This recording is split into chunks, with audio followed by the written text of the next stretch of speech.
Siz bu zindanı nasıl beklersiniz? Nasıl kaçar bu Osman? Hemen her yere asiye salın. Bulun o asiyeyi.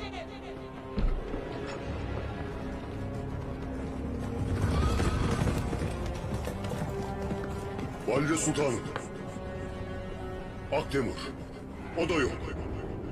Atlar kaçmış. Nasıl olur? Bunu kim ettiyse bulun Bengi Hatun.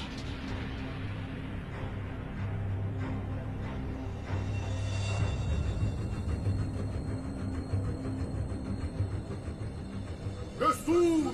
Sultan Alaaddin! Ne olur burada? Sultanım, Osman alplarıyla kaçmış. Cezasını bilir. Mahkemeye çıkmamak için kaçmış.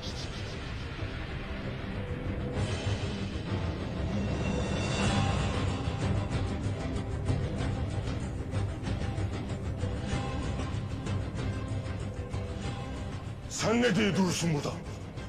Tez bulup alın kellesini.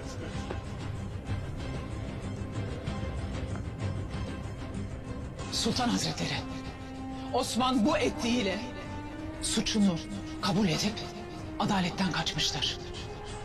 O artık bir asidir. Bu sebeple Yenişehir'e el koymak gerekir.